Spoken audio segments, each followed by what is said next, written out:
that some of you guys are having flashbacks to your childhood, thinking about all that Michael Jackson and his music meant to you. But a great many more of you are perhaps thinking, but Candace, wasn't he a The media, man, it is one hell of an entity. It really can have you thinking that the bad people are good and the good people are bad. So today, I am going to tell you the true story of what happened to Michael Jackson. Growing up in a black household, I will tell you, Michael Jackson is just required viewing. And he was nothing but adored. I mean, from his relationship with Princess Diana, Michael was everywhere. And it was just agreed that there would never be a talent like Michael Jackson. But then something happened in 1993, something very unusual given the fact that this was a man that was in the spotlight so much. It was in 1993 that the very first allegation came against him, made from a screenwriter in the industry. He was both a screenwriter and a dentist named Dr. Evan Chandler. It was based in Los Angeles, and his accusation was that Jackson had his 13-year-old son, Jordan. Horrific. Now, how this came about was that Jordan told his psychiatrist that Jackson had molested him. And then the LAPD began a criminal investigation. But the investigation actually found no physical evidence against Jackson, and it was closed. The case was closed less than 1 year later. Now, that should have stopped the media from reporting on it. Michael Jackson wasn't guilty, but we know the media has never let facts get in the way of them having a good time. They broke the allegations worldwide, which led Michael Jackson to cancel the second leg of his Dangerous World Tour in August of that same year. And he cited health issues, health problems that were stemming from the stress of the entire scandal. And do you want to know what actually added to the stress? This is actually horrific. His sister, LaToya Jackson, came right out and she said, yup, Michael Jackson is a But then something weird happened. She didn't provide any evidence. She didn't even attach that statement to a story. And when people prodded her about that, why did you say your brother is a she admitted that it was her husband who had forced her to make that statement. Now, it's very strange. Who is LaToya Jackson's husband? Well, here's a photo of her with him. I'm going to tell you a little bit about him. Like Dr. Evan Chandler, this man is Jewish. I'm going to tell you why that matters as we get more into the Michael Jackson story. Her husband is a Jewish Russian immigrant, it says. His name used to be Jack Leon Gordon, and he then changed his name, also changed where he said he was born. He claimed that Las Vegas was his birthplace until he changed his name in 1981 to Samuel Isaac Gordon. And then he changed his name again in 1983 to Clifford William Johnson. And then he said he was born in Springfield, Massachusetts. Okay, this is all getting really weird. Why is this person changing his name so many times? And why is he pushing his wife to say that her brother is a I think that's at least what LaToya Jackson said.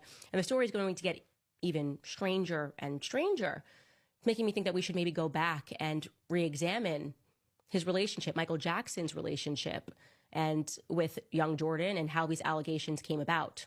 Take a listen to Dr. Evan Chandler, the dentist, in his own words. This attorney I found, I interviewed several, and I picked the nastiest son of a bitch I could find. Once I make that phone call, this guy is just going to destroy everybody in sight. Any devious, nasty, cruel way that he can do it. And I've given him full authority to do that. It'll be a massacre if I don't get what I want. If I go through with this, I win big time. I will get everything I want, and they will be destroyed forever. They will be destroyed. June is going to lose Jordy. She will have no right to ever see him again. Yeah. That's a fact, Dave. That's what's Does that help? Michael's career will be over. Does that help Jordy? Michael's career will be over. And does that help Jordy? It's irrelevant to me. Oh, whether or not this helps his son is irrelevant to him. That man sounds like he is on a warpath. And if you want an even crazier update, Evan Chandler, the person who started this initial allegation, he's no longer with us because he was he committed in November of 2009, just 5 months after Michael Jackson was overdosed. Yeah, Evan Chandler shot himself in the head. There were absolutely no witnesses. There was no note, and he was found by his building concierge. That's just a fun little update for you. There were no more allegations against Michael Jackson until almost 10 years later, when suddenly there was an explosion of allegations against Michael Jackson. And I want you to remember that year, 2003 is when it began. It began when a boy named Gavin Arvizo accused Michael Jackson of child abuse, saying that he was under 14 at the time of the alleged crime. The singer was then charged because of this allegation with 7 counts of child and 2 counts of administering an intoxicating agent. What does the public actually remember from that time? What do you remember from that time? Well, we remember that Michael Jackson was wacko jacko, that he was crazy, that he was addicted to drugs, whatever his doctor was injecting him with. Here are just some of the headlines: wacko jacko, backo jacko, sex raid, wacko jacko, jacko on the attacko. I mean, this is like seared into my memory. I'm sure it's seared into your memory as well. This is what I remember. And I also remember that he was anti-Semitic.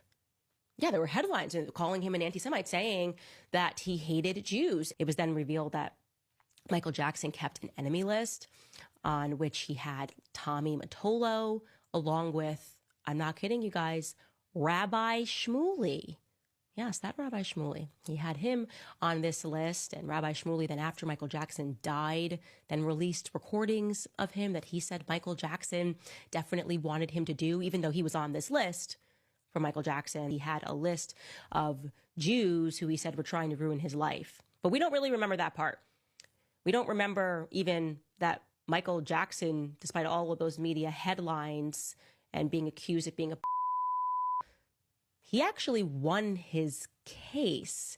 Yeah, despite 10 years of investigation, no proof was ever actually produced. Michael Jackson was acquitted on all counts on June 13th, 2005. But of course, despite the fact that a jury acquitted him, despite the fact that the pop star had been vindicated in a courtroom, we know that's all about the media. It's all about what the media writes. The media tells you what a person is, irrespective of whether or not they have any evidence of whether the person is, in fact, what they say he is.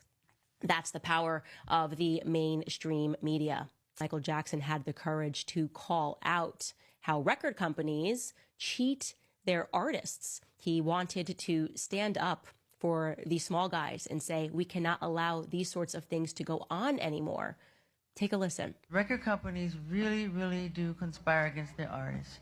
They steal, they cheat, they do whatever they can, especially the black artists. Sony, Tommy Mottola.